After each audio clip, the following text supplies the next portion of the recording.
Assalamualaikum warahmatullahi wabarakatuh. Berjumpa kembali di DA Talk, sajikan narasi berbagi inspirasi. Kali ini kita sudah kembali lagi dengan segmen Cerita Masa Kecilku. Sudah hadir bersama kami Bu Yatmi. Bu Yatmi merupakan salah satu guru di SMP Muhammadiyah Darul Arqam Karanganyar.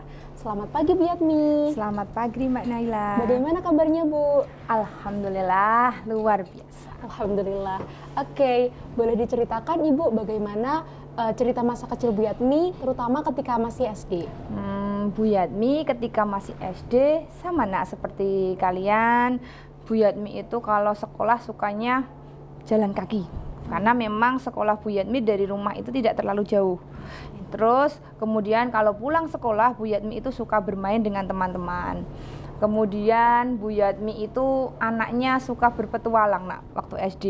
Jadi kalau bermain itu suka misalkan mencari buah di mana gitu ya. Di desa kan banyak ya pohon-pohon yang mungkin di tengah kebun yang tidak ada pemiliknya. Nah, itu biasanya kita anak-anak di desa itu suka mencari buah di sana, misalkan buah asem ya, itu mencari buah asem di bawah pohonnya yang rindang sambil bermain petak umpet di situ, bermain apa di situ gitu.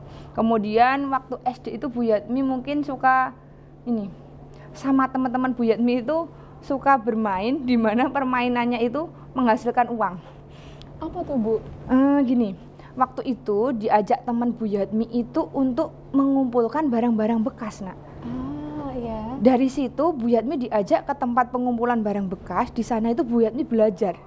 Ternyata di sana itu ada pemilahan barang-barang untuk dia menghasilkan uang. Didaur ulang. Misalkan ada kertas. Oh ternyata dalam suatu barang itu ada bagiannya, ada besinya, ada tembaganya. Oh ternyata itu bisa menghasilkan uang. Waktu SD seperti itu.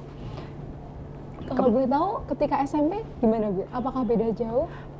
Kalau SMP karena mungkin Bu Guru pulangnya lebih sore, jadi untuk kegiatan bermainnya Bu Guru itu agak berkurang Ya, jadi kalau misalkan sekolah, jadi mungkin dari pagi agak sore gitu ya, sampai mungkin jam 2 atau setengah 3 baru pulang. Nah, kalau untuk SMP, Bu Yatmi punya tugas dari Ibu, yaitu Bu Yatmi itu kalau untuk, kan ibunya Bu Guru sama bapaknya itu petani. Kita punya hewan peliharaan yaitu sapi Nah, kalau pulang sekolah waktu SMP Bu Yatmi itu menggembala sapi. Oh, sapi? Iya, kalau sekarang mungkin masih makan sapi. Kalau dulu ada tempat untuk menggembala sapi Jadi enak sekali tadi. Ada tempat yang luas, bisa mengembala sapi di situ. Nanti sambil bawa buku bisa belajar sambil mengembala sapi. Oke. Lalu ketika SMA Bu, apakah? Kalau untuk SMA, Bu Yatmi biasanya karena banyak kegiatan juga, Bu Yatmi lebih menyibukkan diri di sekolah. Tapi juga masih ada kegiatan di rumah membantu orang tua sapi tadi. Tapi kalau untuk SMA sudah tidak lagi mengembala, sapinya di rumah. Dan kalau untuk SMA, Bu Yatmi membuat ini Ibu Bu Yatmi itu punya usaha membuat emping. Emping melinjo, tahu ya? Nah, kalau SMA Bu Yatmi membantu Ibu untuk membuat emping melinjo. Itu keripik gitu kan Bu? Iya, ya keripik emping melinjo yang rasanya mungkin pahit, tapi enak. Itu gitu. Karena untuk membantu orang tua untuk biaya sekolah, karena waktu itu masih berbayar ya, nggak kayak sekarang sekolahnya gratis gitu. Oke, kalau boleh tahu hal apa sih Bu yang paling Bu Yatmi ingat ketika masih kecil? Ketika masih kecil itu Bu Yatmi yang paling diingat seringnya Bu Guru itu sama orang tua itu memang dilatih untuk menghasilkan. Jadi gini, Bu Yatmi harus sekolah, misalkan untuk uang saku, Bu Yatmi harus membantu orang tua. Misalkan orang tua Bu Yatmi tadi mengembala sapi, pernah juga orang tua membuat batu bata pernah. Terus membuat emping seperti itu yang Ibu ingat. Kemudian kalau untuk kegiatan sekolah yang paling Ibu suka itu ketika Bu Yatmi berkemah. Bu Yatmi pernah berkemah itu di Tawangmangu. Bu Yatmi pernah menjelajah. Kalau kamu tahu Telaga Madirda yang sekarang indah itu, Bu Yatmi itu waktu SMP pernah ke sana pada saat itu masih mata air. Seger banget. Kemah di bawahnya. Jalan-jalan ke sana, kita bisa bermain langsung di sumber mata airnya. menyenangkan sekali nak. Seru banget ya Bu itu. Iya. Ketika masih SMP atau Itu waktu SMP.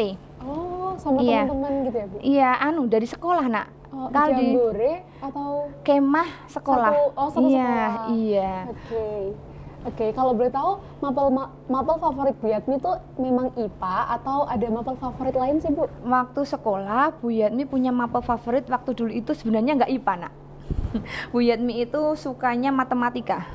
Karena Bu Yatmi itu suka menghitung dan Bu Yatmi itu tidak suka untuk mapel-mapel yang terlalu banyak hafalan. Iya. Jadi sukanya bernalar, menghitung, itu Ibu suka. Oke, jadi kalau IPS sejarah gitu Ibu kurang.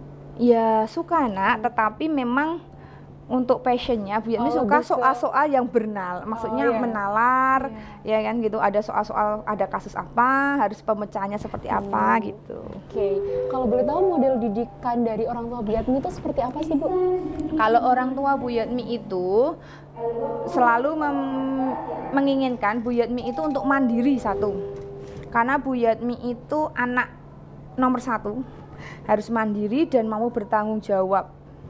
Jadi kalau misalkan Bu Yatmi itu bangun pagi kesiangan, terlambat sekolah, Bu Yatmi tidak diantar sama orang tua. Bu Yatmi harus bertanggung jawab kalau misalkan terlambat, konsekuensinya nanti sampai sekolah kena hukuman, ya itu konsekuensi yang harus kamu hadapi. Jadi berani berbuat harus berani bertanggung jawab, seperti itu. Kemudian dilatih mandiri. Selain itu dari awal Bu Yatmi kuliah, Bu Yatmi kan memang bapak ibunya itu kan maksudnya bukan yang dari itu ya, penghasilannya menengah ke bawah. Nah itu Bu Yatmi untuk bisa kuliah, Bu Yatmi harus bekerja sendiri. Waktu itu Bu Yatmi kuliah semester 3 itu Bu Yatmi sudah mulai ngelesi.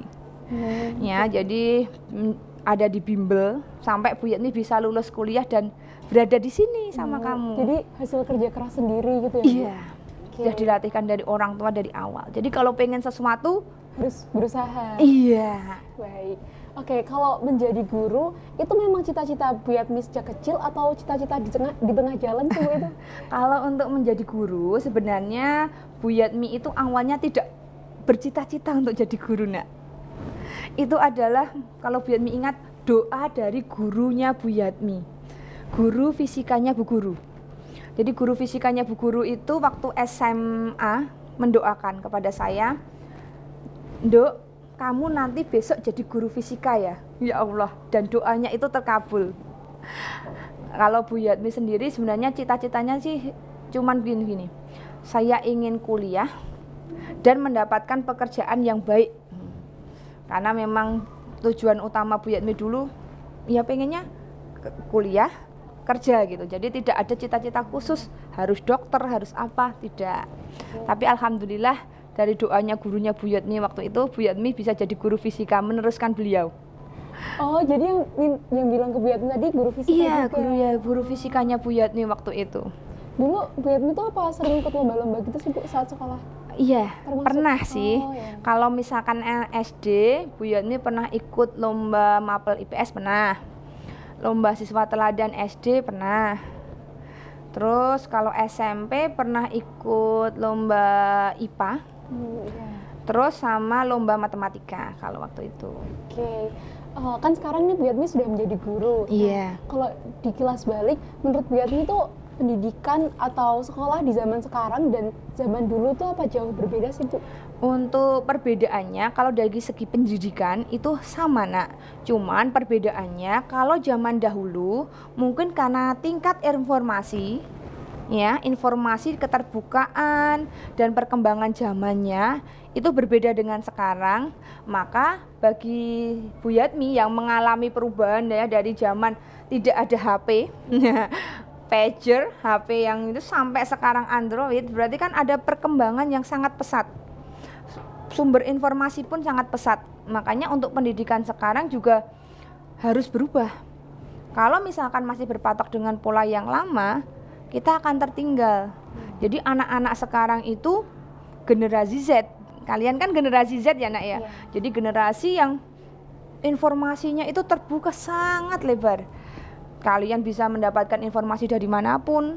Kadang mungkin Bu Yatmi taunya A, kalian sudah tahu sampai Z. Nah, karena memang ada internet, ada HP, jadi memang pendidikan sekarang itu bisa dibilang lebih mudah dari segi informasi yang sangat terbuka, bisa dibilang lebih sulit karena apa? Di situ karena ada informasi yang sangat terbuka, pemasukan budaya yang dari manapun. Dari luar, iya. Nah, sekarang kalau Bu Yatmi bilang yang paling penting sekarang adalah pengontrolan bagaimana kalian atau anak-anak itu untuk mampu membentengi dari budaya-budaya yang tidak baik.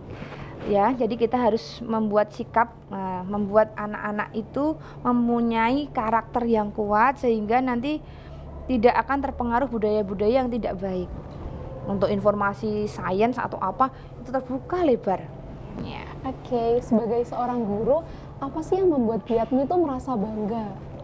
Kalau Bu Yatmi sebagai seorang guru, itu yang paling bangga adalah ketika Bu Yatmi melihat muridnya Bu Yatmi itu menjadi lebih baik daripada ibu. Ya, lebih baik dari apa? Dari sisi keilmuan, dari sisi akhlaknya, ya. Ketika melihat murid Bu Yatmi di luar, mereka akhlaknya baik, ya kan? Segi keilmuannya baik, sukses, itu adalah kebahagiaan seorang guru, Nak. Oke, terakhir nih Bu, harapan Bu Yatmi untuk kami para siswa-siswi. Ya, untuk siswa-siswi Darul Arkom, harapan Bu Yatmi adalah setelah kalian semua lulus dari Darul Arkom, kalian memiliki satu pengetahuan yang baik, yang kedua menjadi anak-anak yang mempunyai karakter kuat, ya. Yang ketiga menjadi anak-anak yang bisa menjadi contoh bagi anak-anak di sekolah lain, di tempat nanti kalian akan melanjutkan sekolah. Di sana kalian menjadi contoh yang baik bagi mereka. Dan juga Bu Yatmi harap semuanya sukses lah. Amin ya. Baik, oke, terima kasih Bu Yatmi sudah meluangkan waktunya, dan semoga cerita ini dapat memberikan inspirasi bagi siapa saja yang mendengarkan siaran ini. Sampai ketemu di episode DA Talk selanjutnya. Wassalamualaikum warahmatullahi wabarakatuh. Waalaikumsalam warahmatullahi wabarakatuh.